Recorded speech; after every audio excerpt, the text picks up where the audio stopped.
Salam sehat dan salam bahagia.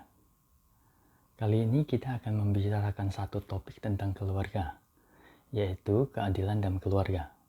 Untuk itu, kita harus melihat arti dari keadilan itu. Memang banyak definisi dari berbagai orang mengenai keadilan. Namun di sini kita akan membahasnya secara umum.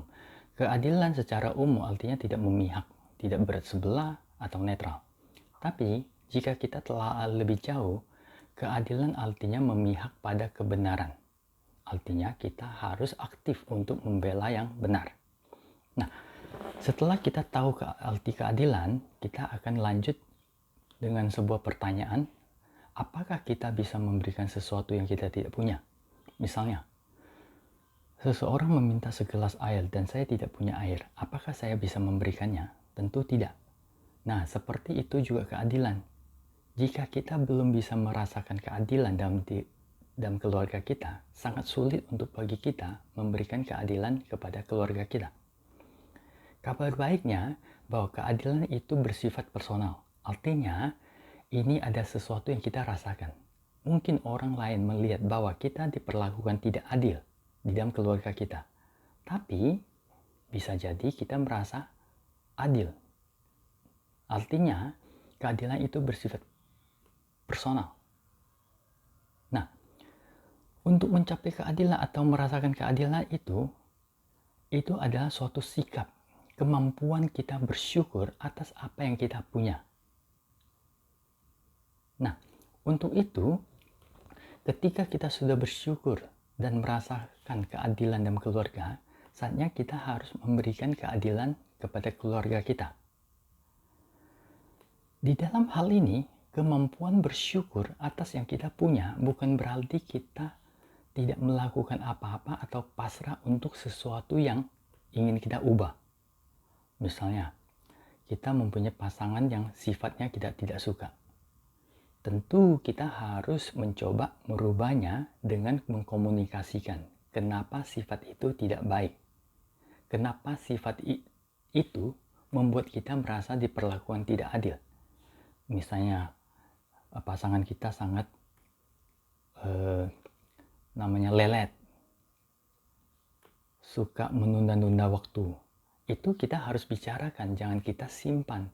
Kalau kita simpan, itu bisa jadi menjadi bom waktu untuk kita. Berapa lama kita bisa menahan bom waktu itu? 5 tahun, 10 tahun, tapi suatu saat akan meledak juga. Sehingga lebih baik kita diskusikan. Kenapa? Karena selama kita hidup, keluarga kita akan selalu ada di sisi kita. Jadi mari diskusikan semuanya.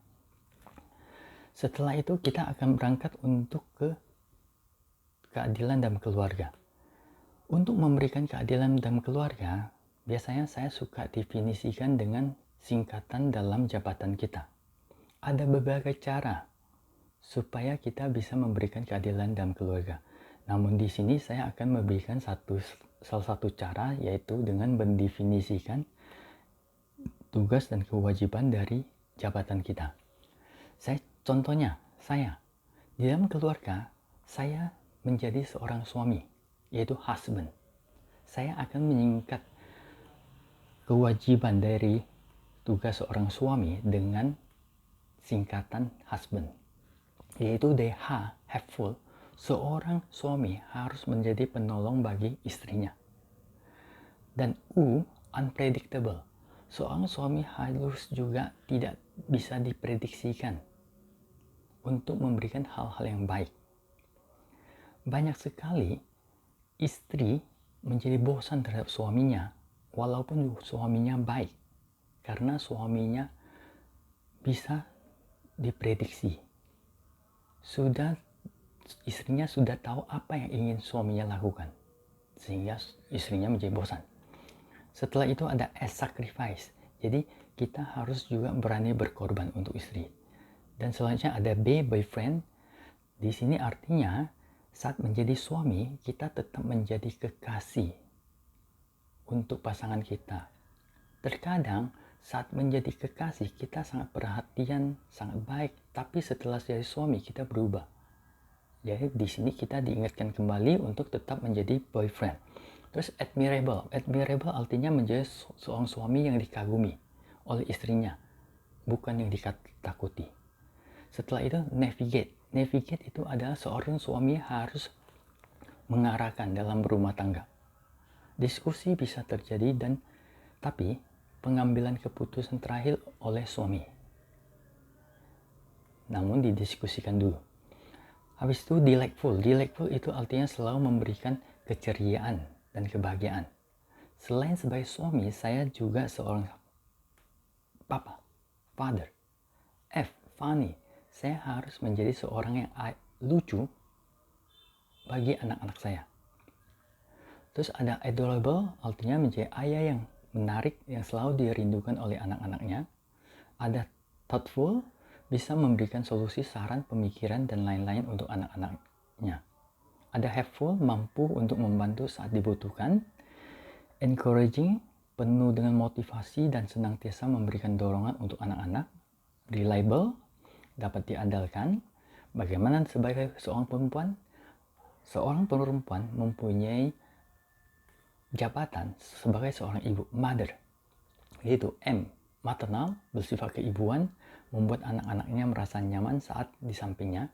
Organize, bisa mengurus dan mengatur anak-anaknya.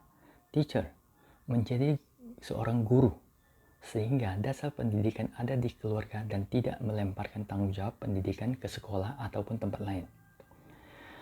Habis itu ada home, menciptakan rumah. Seperti pepatah mengatakan, man builds house, woman builds home. Energetic, penuh dengan energi. Walaupun pekerjaan seorang ibu itu melelahkan, hendaknya selalu memiliki energi untuk anak-anaknya. Research, selalu meneliti untuk perkembangan anak. Selain itu, seorang perempuan juga akan menjadi seorang istri, yaitu wife. Wise, bijak saat suaminya di posisi yang tidak baik ataupun dalam posisi yang baik. Inspiring, memberikan inspirasi kepada suami. Faithful, harusnya seorang istri itu adalah setia. Erotic, tetap menarik bahkan saat sudah mempunyai anak. Jadi tidak hanya saat pacaran mencoba menarik, tapi sebagai seorang istri selalu tampil menarik. Nah, di samping menjadi seorang ayah, seorang suami, seorang ibu, seorang istri, kita juga mempunyai jabatan sebagai seorang anak, children. Jadi sebagai seorang anak, kita mempunyai tugas apa? Yaitu C, komunikatif. Kita harus selalu mempunyai komunikasi dengan orang tua kita. Biarpun kita hidup terpisah, jauh, kita harus ada komunikasi. Dan honest. Di sini harus jujur kepada orang tua. Selanjutnya ada inovatif. Seorang anak harus selalu berinovasi, baik dalam karya maupun cara dalam memberikan perhatian kepada orang tuanya. Selanjutnya ada learning. Jadi seorang anak selalu belajar berlaku adil untuk semua orang. Sebagai seorang anak kita harus belajar sesuatu yang baru sehingga saat dewasa tidak akan diam di zona nyaman. Terus ada dreams. Orang yang tidak punya mimpi ada orang yang mati sebelum waktunya. Jadi sebagai seorang anak harus mempunyai mimpi yang tinggi sehingga memacu diri untuk mencapainya. Ada representatif. Kita harus sadar bahwa anak adalah wakil dari keluarga, sehingga seorang anak harus sadar jika kelakuan itu akan membawa nama keluarga.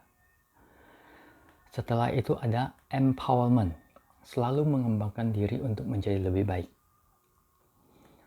Selanjutnya ada natural, alami, bersifat alami, bersikap alami, tidak alay atas nama mengikuti zaman. Nah, itu adalah jabatan dalam keluarga kita dan tugas-tugas yang harus kita lakukan. Jika kita sudah melakukan tugas-tugas sesuai jabatan kita, pastinya ketidakadilan akan sedikit banyak kita hindari, bisa terhindar saat kita sadar akan tugas dan kewajiban kita. Itu teman-teman, jangan lupa di subscribe, like, dan bunyikan loncengnya. Dan juga teman-teman bisa komen di bawahnya. Mungkin ada tambahan yang bisa diberikan. Mari kita saling mendukung dan saling mengembangkan satu sama lain. Dan jika ada topik yang ingin kita bicarakan, silakan komen di bawah. Dan sampai ketemu lagi. Terima kasih.